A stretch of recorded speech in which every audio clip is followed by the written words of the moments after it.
Hello everyone, स्वागत है आप सभी का आपके अपने YouTube channel the exam tutor में। फ्रेंड्स, आज के इस वीडियो में हम करने वाले हैं आरआरबी एनटीपीसी के एग्ज़ाम के लिए जीके जीएस के काफ़ी इंपॉर्टेंट क्वेश्चन आंसर्स को।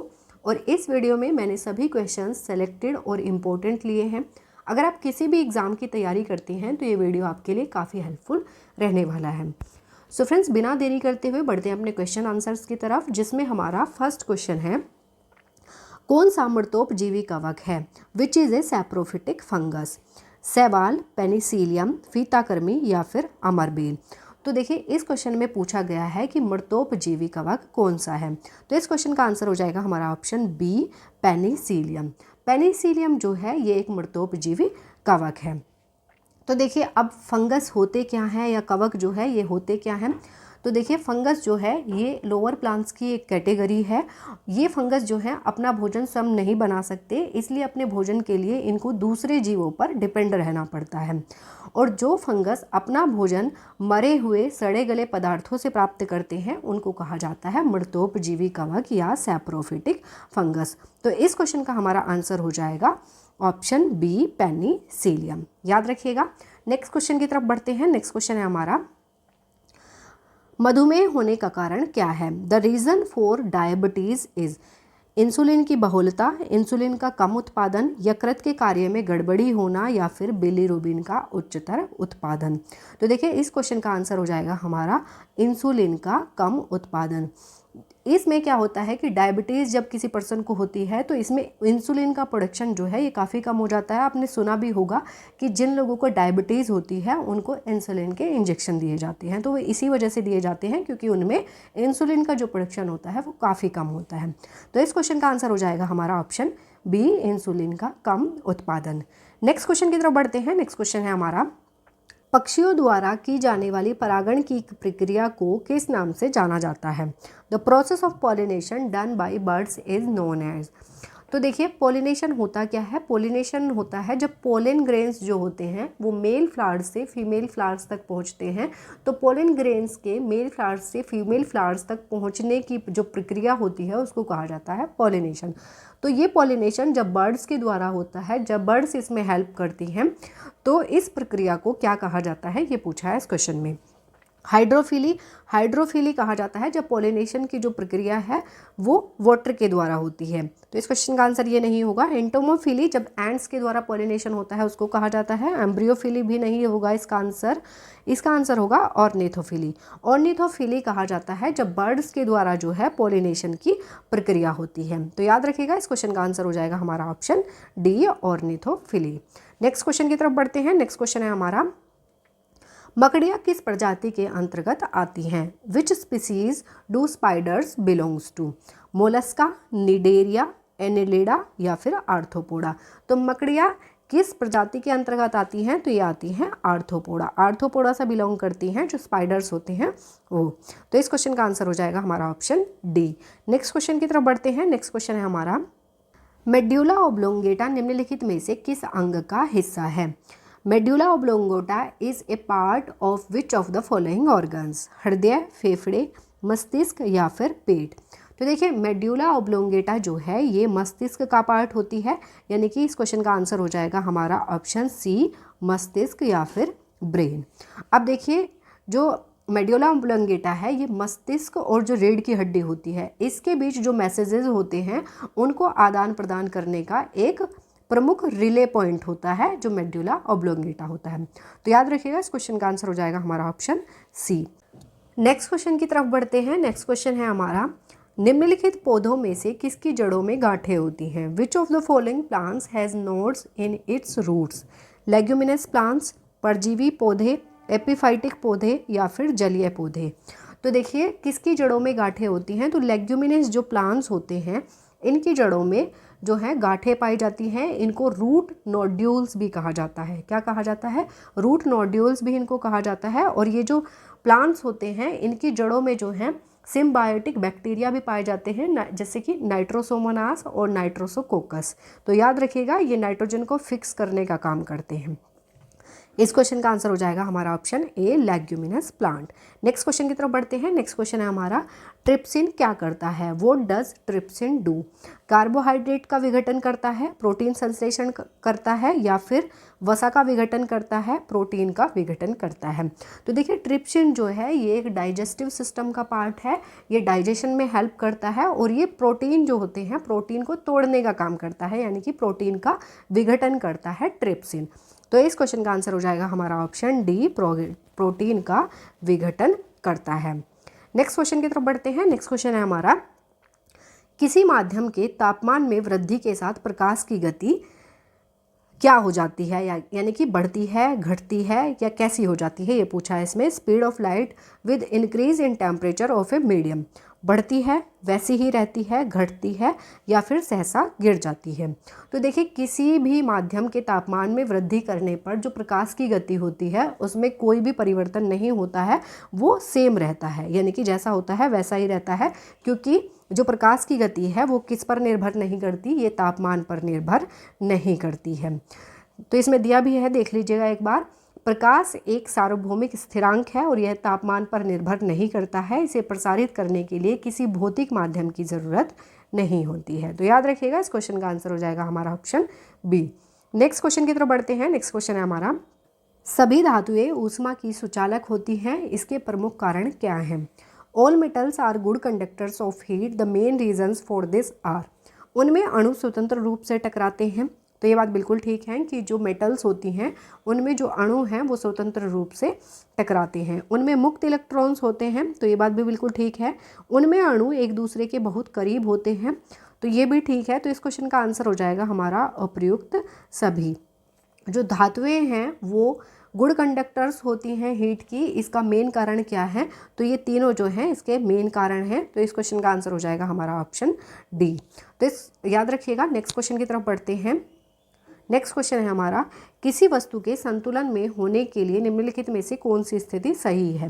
विच of the following conditions is correct for an object to be in equilibrium? वस्तु की कोई रेखीय गति नहीं हो, यानी कि कोई भी वस्तु इक्विलिब्रियम में कब रह सकती है? जब उस वस्तु की कोई भी रेखीय गति नहीं हो, तो ये बात ठीक है। वस्तु की कोई घूर्णी गति नहीं हो, ये बात भी बिल्कुल ठीक है। वस्तु की संभावित ऊर्जा जो है वो न्यूनतम होनी चाहिए। तो इस क्वेश्चन का आंसर भी क्या हो जाएगा? ऑप्शन डी, उपयुक्त सभी। नेक्स्ट क्वेश्चन की तरफ बढ़ते हैं। नेक्स्ट क्वेश्चन है हमारा, रिपब्लिकन पार्टी ऑफ इंडिया के संस्थापक निम्न में से कौन थे? Who among the following was the founder of the Republican party of India? तो देखिए इस क्वेश्चन में पूछा है कि रिपब्लिकन पार्टी ऑफ इंडिया की स्थापना किसके द्वारा की गई थी? सुभाष चंद्र बोस के द्वारा की गई थी, भगत सिंह के द्वारा की गई थी, रमेश चंद्र मजूमदार के द्वारा की गई थी, या फिर डॉक्टर भीमराव अंबेडकर के द्वारा की गई थी? तो देखिए रिपब्लिकन पार्टी जो ऑफ इंडिया की स्थापना जो है ये की गई थी डॉक्टर भीमराव अंबेडकर के द्वारा। इस क्वेश्चन का आंसर हो जाएगा हमारा option D, doctor Bhimrao Ambedkar. Next question की तरफ बढ़ते हैं। नेक्स्ट क्वेश्चन है हमारा, वर्ष 1920 की खिलाफत कमेटी की सभा जिसमें गांधी से असहयोग आंदोलन के नेतृत्व को संभालने का अनुरोध किया गया था, वह सभा किस शहर में हुई थी? In which city was the meeting of the Khilafat committee of 1920 in which Gandhi was requested to take over the leadership of the non cooperation movement held? Lucknow, Allahabad, Lahore, या फिर कराची? तो ये जो मीटिंग थी ये हुई थी इलाहाबाद में। इस क्वेश्चन का आंसर हो जाएगा हमारा option B, Allahabad. Next question की तरफ बढ़ते हैं। नेक्स्ट क्वेश्चन है हमारा, निम्नलिखित में से कौन व्यक्ति होम रूल लीग की स्थापना में शामिल नहीं थे? Who among the following persons was not involved in the establishment of home rule league? Bal Gangadhar Tilak, Annie Besant, S Subramaniam Iyer, या फिर एच.एस. ऑलकॉट? तो देखिए होम रूल लीग की स्थापना जो है Bal Gangadhar Tilak, Annie Besant, S Subramaniam Iyer के द्वारा की गई थी। इसमें जो है एच.एस. ऑलकॉट जो है ये शामिल नहीं थे। तो इस क्वेश्चन का आंसर हो जाएगा हमारा option D, HS. Olcott. Next question की तरफ बढ़ते हैं। नेक्स्ट क्वेश्चन है हमारा, बंकिम चंद्र चटर्जी की रचना कौन सी नहीं है? Which is not the composition of Bankim Chandra Chatterjee? Durgesh Nandini, post master, Anand Math, या फिर देवी चौधरानी? तो देखिए बंकिम चंद्र चटर्जी की जो रचना है ये दुर्गेश नंदिनी भी है आनंद मठ भी है और देवी चौधरानी भी है। पोस्ट मास्टर जो है ये बंकिम चंद्र चटर्जी की रचना नहीं है, तो इस क्वेश्चन का आंसर हो जाएगा हमारा option B, post master. Next question की तरफ बढ़ते हैं। नेक्स्ट क्वेश्चन है हमारा, वर्ष 1911 में किस सामाजिक कार्यकर्ता ने ब्रिटिश विधान परिषद के समक्ष निःशुल्क तथा अनिवार्य प्राथमिक शिक्षा का प्रस्ताव रखा था? Which social worker had proposed free and compulsory primary education before the British legislative council in the year 1911? Satyendra Nath Bose, Gopal Krishna Gokhale, Dadabhai Naoroji या फिर फिरोज शाह मेहता? तो देखिए, गोपाल कृष्ण गोखले जी जो थे, इन्होंने 1911 में जो है ब्रिटिश विधान परिषद के समक्ष निःशुल्क तथा अनिवार्य प्राथमिक शिक्षा का प्रस्ताव रखा था। तो इस क्वेश्चन का आंसर हो जाएगा हमारा option B, Gopal Krishna Gokhale. Next question की तरफ बढ़ते हैं। नेक्स्ट क्वेश्चन है हमारा, निम्नलिखित में से दक्षिण भारत में विजय प्राप्त करने वाला पहला शासक कौन था? Who among the following was the first ruler to conquer South India? Alauddin Khilji, Sher Shah, Aurangzeb या फिर बाबर? तो इस क्वेश्चन का आंसर हो जाएगा हमारा option A, Alauddin Khilji. Next question की तरफ बढ़ते हैं। नेक्स्ट क्वेश्चन है हमारा, निम्नलिखित में से कौन सा व्यक्ति रंपा विद्रोह से संबंधित है? Who among the following persons is related to Rampa rebellion? Birsa Munda, Kushal Kunwar, Alluri Sitarama Raju या फिर मंगल पांडे? तो देखिए, रंपा जो रेबेलियन था इससे संबंधित थे Alluri Sitarama Raju. Option C will be the right answer. Next question की तरफ बढ़ते हैं। नेक्स्ट क्वेश्चन है हमारा, हु फाउंडेड पागल पंथ? पागल पंथ की स्थापना किसने की थी? बुल्ले शाह, यदुवेंद्र सिंह, करम शाह या फिर स्वामी सहजानंद? तो देखिए, पागल पंथ की स्थापना की गई थी करम शाह के द्वारा। आंसर हो जाएगा हमारा ऑप्शन सी, करम शाह। नेक्स्ट क्वेश्चन की तरफ बढ़ते हैं। नेक्स्ट क्वेश्चन है हमारा, पानीपत के युद्ध में बाबर के जीतने का मुख्य कारण क्या था? What was the main reason for Babur's victory in the battle of Panipat? उसकी घुड़सवार सेना, उसकी सैन्य कुशलता, तुलुगमा पद्धति या फिर अफगानों की आपसी फूट? तो देखिए, बाबर के जो पानीपत के युद्ध में जो बाबर की जीत हुई थी उसका मुख्य कारण था तुलुगमा पद्धति। आंसर हो जाएगा हमारा ऑप्शन सी, तुलुगमा पद्धति। नेक्स्ट क्वेश्चन की तरफ पढ़ते हैं। नेक्स्ट क्वेश्चन है हमारा, मध्यकाल में जौनपुर में स्वतंत्र शर्की राजवंश की स्थापना किसने की थी? Who established the independent Sharki dynasty in Jaunpur during the medieval period? Malik ul shark, Hussain Shah Sharki, Shamsuddin Ibrahim Shah या फिर फिरोज शाह तुगलक? तो देखिए, मलिक उल शर्क जो है, इन्होंने मध्यकाल में जौनपुर में स्वतंत्र शर्की राजवंश की स्थापना की थी। तो इस क्वेश्चन का आंसर हो जाएगा हमारा option A, Malik ul shark.